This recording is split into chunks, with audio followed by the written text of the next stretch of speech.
여러분, 분명 여러분의 무의식을 자극하여 재물운이 살아나도록 만드는 풍수법은 존재합니다. 물론 다른 운도 그러하죠. 실제로 우리가 크게 신경 쓰지 않는 이것들은 분명 우리의 무의식을 자극하며 이 무의식은 우리의 습관을 만들 것입니다. 맞습니다. 부자들의 습관은 여러분을 부자로 만들 것이며, 또한 가난뱅이의 습관은 여러분을 가난한 삶을 살아가는 사람들로 만들어 버릴 것입니다. 여러분, 오늘 알려드리는 이것은 부자들이 반드시 지키는 습관이며, 또한 이것이 바로 여러분의 무의식을 만드는 수단입니다. 자, 여러분에게 재물운이 쌓이도록 만드는 풍수법입니다. 여러분 안녕하세요, 이정재입니다.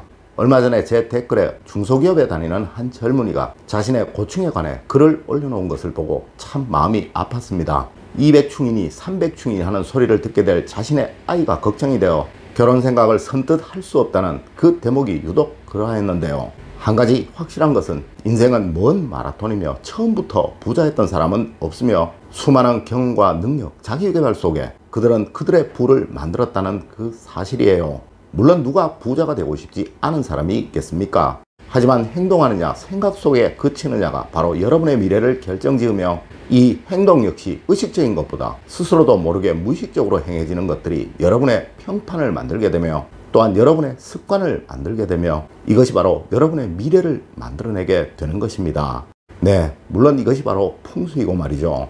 자, 이제 알려드리는 이것 꼭 신경을 쓰세요. 어느 순간 여러분의 몸에는 부자들의 습관이 배이실 것이고, 또한 이 습관이 여러분을 부자로 만들어내게 될 것입니다. 첫 번째로, 집안에 돈을 모을 수 있는 것을 두어야 합니다. 여러분, 어느 풍수학자이든 집안에 돈을 모으는, 또 돈을 저장하는 것을 두는 것에 반대하는 사람은 없습니다. 네, 하여 많은 사람들이 집안에 금고를 두면 좋다고도 말하기도 하죠. 하지만 여러분, 이 금고를 집안에 둘 만큼 여력이 있는 사람은 이미 충분히 부자일 것이며, 그들에게는 아무런 조언을 해주지 않아도 이미 부자들의 습관이 몸에 밴 사람들일 것입니다. 네, 일반적인 가정에서는 금고를 집안에 두기가 쉽지 않다는 것이죠.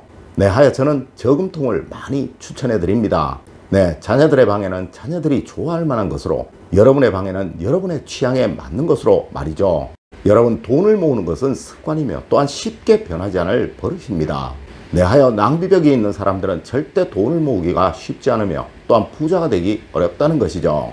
네, 아마 그래서 여러분들도 어린 시절부터 근검절약이라는 소리를 수도 없이 들어오셨을 것이며, 부자가 되는 첫 번째 원칙이 불필요한 지출을 하지 않는 것이라는 점, 말씀 안 드려도 누구나 다 아실 것입니다.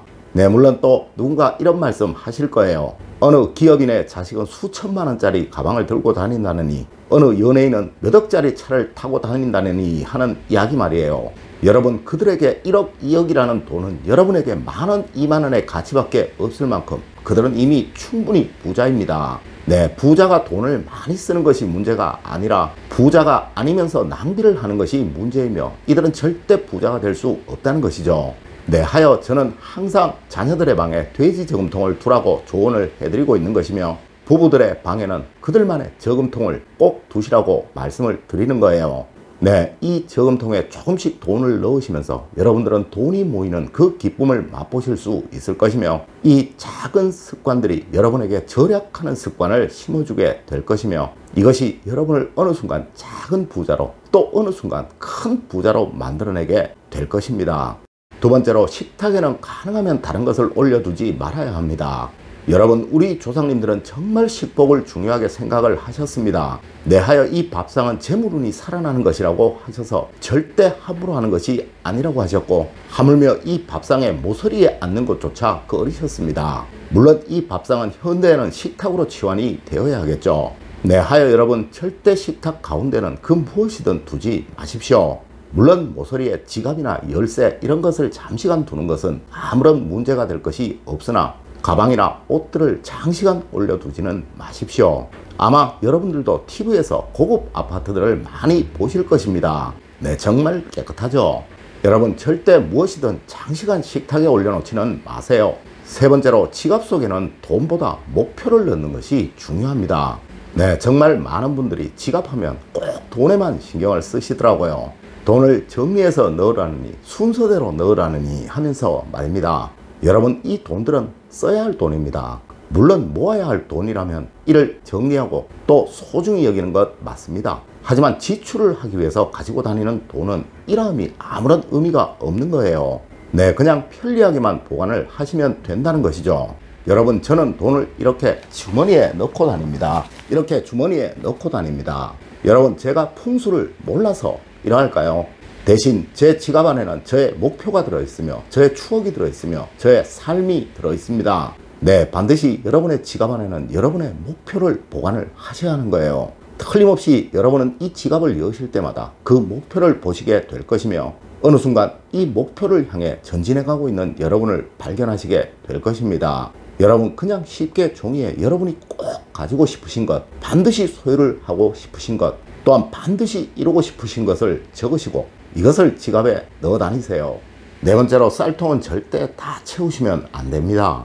여러분, 많은 분들이 이 쌀통에 관해 물으시던데요. 네, 냉장고에 쌀을 보관하면 안 되냐느니, 또 다른 통에 쌀을 보관하면 안 되냐느니 하는 식으로 말이에요. 네, 물론 모두 됩니다. 여러분, 풍수학에서 말하는 쌀통이라는 것은 어떤 규격이나 형식을 말하는 것이 아니에요. 네, 맞습니다. 늘 쌀을 담아두는 통이라는 이야기이죠. 네, 하여 항상 이곳에 쌀을 담아 보관하고 있다면 이것이 어떤 통이든, 하물며 비닐봉지라도 이것은 풍수학적으로는 쌀통인 거예요. 네, 하지만 비닐봉지에 쌀을 담는 것은 좋지 않으니 따로 이 통을 두라고 하는 거예요. 하지만 여러분, 꼭 명심하셔야 할 것, 절대 이 쌀통에 쌀을 다 채우시면 안 됩니다. 네, 늘 반만 채우세요.